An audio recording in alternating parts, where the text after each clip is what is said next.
ये आकाशवाणी है। अब आप लवलीन निगम से समाचार सुनिए। भारत और चीन के सैन्य अधिकारियों के बीच उच्च स्तरीय वार्ता लद्दाख में मोलदो चुशुलू सीमा चौकी के पास चीनी क्षेत्र में हुई। इसमें भारत और चीन की सेना के लेफ्टिनेंट जनरल स्तर के अधिकारी हिस्सा ले रहे थे ताकि सीमावर्ती इलाकों में वर्तमान स्थिति से निपटा जा सके। वार्ता से पहले भारतीय सेना ने एक बयान में कहा था कि दोनों देशों के अधिकारी सैन्य और राजनयिक माध्यमों से एक दूसरे के संपर्क में हैं। इससे पहले शुक्रवार को दोनों के विदेश मंत्रालय के अधिकारियों ने द्विपक्षीय संबंधों के समुचित परिदृश्य की समीक्षा की थी। विदेश मंत्रालय में संयुक्त सचिव पूर्व एशिया नवीन श्रीवास्तव ने कल वीडियो कॉन्फ्रेंसिंग के जरिए चीन के विदेश मंत्रालय में महानिदेशक वो जियांगहाओ से वार्ता की थी। इसमें उन्होंने भारत और चीन के बीच शांतिपूर्ण, स्थिर और संतुलित संबंध बनाने के लिए कुछ समय पूर्व दोनों देशों के नेताओं में बनी सहमति का स्मरण किया था। वर्तमान वैश्विक स्थिति को देखते हुए दोनों देशों के नेताओं के बीच बनी सहमति क्षेत्र में स्थिरता लाने में एक सकारात्मक घटक हो सकता है। सरकार ने मां बनने की उम्र, मातृ मृत्यु दर कम करने और पोषण के स्तर में सुधार से संबंधित मुद्दों पर विचार के लिए एक कार्यदल का गठन किया है। इसकी प्रमुख जया जेटली होंगी। दल अपनी रिपोर्ट अगले महीने की 31 तारीख को सौंपेगा। महिला और बाल विकास मंत्रालय द्वारा गठित ये दल इन विषयों से संबंधित विधायी उपायों और मौजूदा कानूनों में संशोधन के बारे में सुझाव देगा। कार्यदल शिशु मृत्यु दर, मातृ मृत्यु दर, कुल प्रजनन दर, जन्म के समय शिशुओं और बच्चों में बालक बालिका के अनुपात और स्वास्थ्य तथा पोषण से संबंधित अन्य मुद्दों पर विचार करेगा। राष्ट्रपति रामनाथ कोविंद के हस्ताक्षर के साथ ही ग्रामीण अर्थव्यवस्था को बढ़ावा देने और किसानों की मदद के लिए 2 अध्यादेश लागू हो गए हैं। ये अध्यादेश हैं कृषि उत्पाद व्यापार और वाणिज्य प्रोत्साहन और सुविधा अध्यादेश 2020 तथा मूल्य आश्वासन और कृषि क्षेत्र सेवा अध्यादेश 2020। केंद्रीय मंत्रिमंडल ने हाल में इन दोनों अध्यादेशों को मंजूरी दी थी। नरेंद्र मोदी सरकार ने हाल में अपने दूसरे कार्यकाल का 1 वर्ष पूरा किया है। इस दौरान मानव संसाधन विकास मंत्रालय ने स्कूलों और कॉलेजों में गुणवत्तापूर्ण शिक्षा सुनिश्चित करने के लिए कई कदम उठाए हैं। शिक्षा के क्षेत्र में विश्वस्तरीय संस्थाएं बनाने के लिए 2019 और 20 में 4 अरब रुपए आवंटित किए गए हैं। इसके अलावा प्रतिभावान प्रवासी भारतीयों को वापस लाने तथा भारतीय संस्थाओं में अनुसंधान कार्य करने के लिए भी कई कदम उठाए गए हैं। सरकार ने युवाओं में वैज्ञानिक सोच विकसित करने तथा नवाचार और जिज्ञासा की भावना विकसित करने के लिए अटल नवाचार मिशन गठित किया है। प्रधानमंत्री नवाचार शिक्षण कार्यक्रम ध्रुव प्रतिभावान विद्यार्थियों के लिए एक विशेष पहल है। सरकार देश की उच्चतर शिक्षा प्रणाली में बदलाव के लिए नई राष्ट्रीय शिक्षा नीति भी ला रही है, जो विश्व की सर्वश्रेष्ठ शिक्षा पद्धतियों में से एक होगी। मानव संसाधन विकास मंत्रालय ने विद्यार्थियों, अध्यापकों और उनके परिवारों को मनोवैज्ञानिक समर्थन देने तथा उनके मानसिक स्वास्थ्य की देखभाल के लिए मनोदर्पण नाम की पहल भी शुरू की है। ये समाचार आकाशवाणी से प्रसारित किए जा रहे हैं।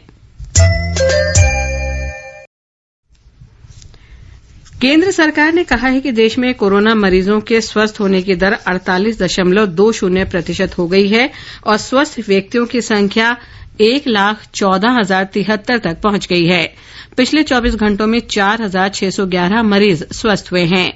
स्वास्थ्य और परिवार कल्याण मंत्रालय ने कहा है कि पिछले 24 घंटे में 9,887 मरीजों में कोरोना की पुष्टि होने के साथ ही देश में कोविड से संक्रमित लोगों की संख्या 2,36,657 हो गई है। देश में कोरोना महामारी शुरू होने के साथ एक ही दिन में कोरोना संक्रमित व्यक्तियों की ये सबसे अधिक संख्या है। पिछले 24 घंटों में कोरोना से 294 लोगों की मौत हुई है। इस महामारी से मरने वालों की संख्या अब 6,642 हो गई है। देश में कोरोना से मृत्यु दर 2.80% है। इस बीच भारतीय आयुर्विज्ञान अनुसंधान परिषद आईसीएमआर ने कहा है कि पिछले 24 घंटों में 1,37,938 नमूनों का परीक्षण हुआ है। इसके साथ ही देश में कुल नमूनों के परीक्षण की संख्या 45,24,317 हो गई है।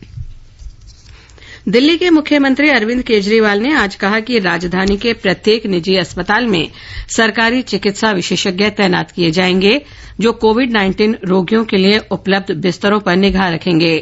श्री केजरीवाल ने कहा कि कुछ अस्पताल कोविड-19 रोगियों को दाखिला नहीं दे रहे हैं। उन्होंने कहा कि जो अस्पताल के बिस्तरों की कालाबाजारी करेंगे उन्हें बख्शा नहीं जाएगा। मुख्यमंत्री ने यह भी कहा कि इस तरह की कालाबाजारी को रोकने के लिए एक मोबाइल ऐप बनाया गया है। उन्होंने कहा कि राजधानी में कोविड-19 रोगियों के लिए बिस्तरों की कोई कमी नहीं है। श्री केजरीवाल ने कहा कि दिल्ली में कोविड-19 बीमारी के परीक्षण को रोका नहीं गया है और 36 सरकारी तथा निजी प्रयोगशालाएं परीक्षण कर रही हैं। आईएनएस जलाश्व के 700 प्रवासी भारतीयों को लेकर कल तूतीकोरिन बंदरगाह पहुंचने की संभावना है। ये जलपोत मालदीव की राजधानी माले से कल स्वदेश के लिए रवाना हुआ। भारतीय सेना का ये जहाज समुद्र सेतु अभियान के अंतर्गत 4 जून को तीसरे फेरे में माले पहुंचा था। इसके वंदे भारत मिशन के अंतर्गत नौसेना विदेश में फंसे भारतीय नागरिकों को वापस ला रही है। एयर इंडिया ने अमेरिका, कनाडा, ब्रिटेन और यूरोप के कुछ चुने हुए शहरों के लिए सिर्फ 15 घंटे में 22,000 से ज्यादा सीटें बुक की हैं। वंदे भारत मिशन के तहत उड़ानों के लिए टिकटों की बिक्री कल शाम 5 बजे शुरू हुई। एयर इंडिया ने बताया है कि आने वाले समय में अन्य स्थानों के लिए भी सीटें बुक की जाएंगी।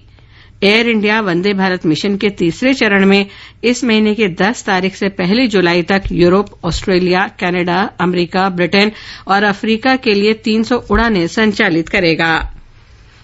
महाराष्ट्र सरकार ने काम पर नहीं आने वाले अपने कर्मचारियों पर कठोर कार्रवाई करने का फैसला किया है। हमारी संवाददाता के अनुसार इस बारे में जारी अधिसूचना में कहा गया है कि ऐसे कर्मचारियों के खिलाफ अनुशासनात्मक कार्रवाई की जाएगी। महाराष्ट्र सरकार ने कहा है कि सरकारी कर्मचारियों के लिए सप्ताह में एक बार कार्यालय में उपस्थित होना अनिवार्य होगा।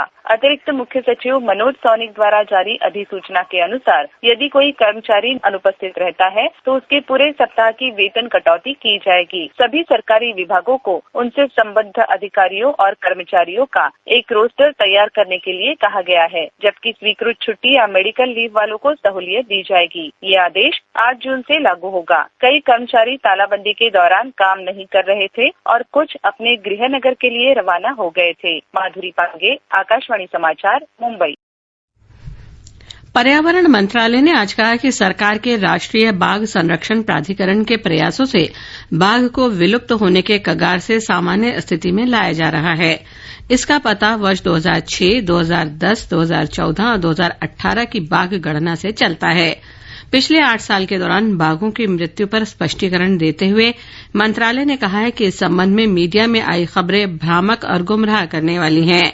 राष्ट्रीय बाघ संरक्षण प्राधिकरण ने कहा है कि देश में बाघों की संख्या 6% की दर से बढ़ रही है। प्राकृतिक आवास सुरक्षित करने से बाघों की संख्या में वृद्धि हुई है। केंद्र शासित प्रदेश जम्मू कश्मीर में हिमालय में पवित्र गुफा के लिए इस वर्ष होने वाली स्वामी अमरनाथ जी की यात्रा के लिए आज वैदिक मंत्रोच्चार और हवन के साथ प्रथम पूजा संपन्न की गई। ये हवन और पूजा श्री अमरनाथ जी तीर्थ बोर्ड, बाबा अमरनाथ तथा बूढ़ा अमरनाथ यात्री न्यास ने संयुक्त रूप से कल जम्मू के तिल्लो में ज्येष्ठ पूर्णिमा को श्री चैतन्य आश्रम तालाब पर आयोजित की। कोविड-19 महामारी के कारण उत्पन्न स्थिति को देखते हुए प्रथम पूजा का स्थान कश्मीर के चंदनवाड़ी से बदलकर जम्मू के चैतन्य आश्रम किया गया है। सभी रीति रिवाज मास्क पहनकर और परस्पर सुरक्षित दूरी के मानकों का पालन करते हुए संपन्न किए गए। गुजरात के शिक्षा विभाग ने लॉकडाउन की अवधि के दौरान विद्यार्थियों के घर पर पढ़ाई करने के बारे में दिशा निर्देश जारी किए हैं। ये दिशा निर्देश राज्य के सभी प्राथमिक, माध्यमिक और उच्चतर माध्यमिक स्कूलों के लिए हैं। बांग्लादेश के कॉक्स बाजार शहरी क्षेत्र में आज से 2 सप्ताह के लिए लॉकडाउन कर दिया गया है।